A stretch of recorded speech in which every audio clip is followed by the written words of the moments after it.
Australia 2020 world cup నుంచి ఇంటికి వెళ్ళిపోయింది. ఇంటికి వెళ్ళిపోయినందుకు నేనైతే మాత్రం చాలా సంతోషిస్తున్నా. చాలా హ్యాపీగా ఉంది. మనసు చాలా ప్రశాంతంగా ఉంది.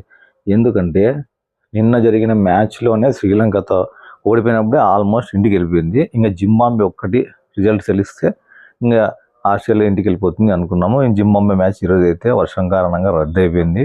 మ్యాచ్ ఒక పాయింట్ జింబాబ్వేకి ఇచ్చేసినారు కాబట్టి జింబాబ్వే సెమీఫైనల్స్కి నెక్స్ట్ సూపర్ ఎయిట్కి పోయింది. ఆస్ట్రేలియా అయితే ఇంటికి పోయింది. ఆస్ట్రేలియా ఇంటికి పోయినందుకు ఎందుకు సంతోషంగా ఉంది అన్నానంటే 2023 వరల్డ్ కప్లో వన్డే వరల్డ్ కప్ ఇండియా మీద వరల్డ్ కప్ గెలిచినారు ఆస్ట్రేలియా వాళ్ళు. గెలిచినాక మిషెల్ మార్ష్ గాడు వరల్డ్ కప్ మీద కాల్ వేసుకొని మాకు ఈ వరల్డ్ కప్ ఇంటికితో సమానం అన్న లెవెల్లో ఫోటో పెట్టినాడు. అసలు క్రికెట్ని ప్రేమించే ప్రతి ఒక్కరికి ఆ ఫోటో చూస్తేనే నిజంగా అంటే చాలా బాధ అయింది. అసలుకి నాకు చాలా బాధ అయింది, అందరికీ చాలా బాధ అవుతుంది క్రికెట్ని ఇష్టపడే ప్రతి ఒక్కరికి. సో ఇంత గర్వము ఇంత పొగరు ఎందుకు అసలుకి? మీకు వరల్డ్ కప్ అంటే మీకు ఇంటికితో సమానం కావచ్చు, కానీ దానికి గౌరవం ఉంటుంది. దాని గౌరవం దానికి ఇవ్వాలి. మీరు ఆ రోజు చేసిన పని ఈరోజు అట్లీస్ట్ గ్రూప్ స్టేజ్ కూడా దాటలేకపోయింది ఆస్ట్రేలియా.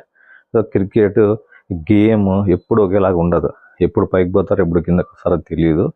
కానీ ఈరోజు మాత్రం మీరు ఎలిమినేషన్ అయిపోయినందుకు మనశ్శాంతిగా ఉంది, చాలా సంతోషంగా ఉంది. అసలు ఆస్ట్రేలియాలో ఒక చిన్న టీం మీద గెలిచలేక గ్రూప్ స్టేజ్ నుంచి ఇంటికి వెళ్ళిపోయిందంటే ఇక్కడే మీకు మర్యాద పోయింది అసలుకి.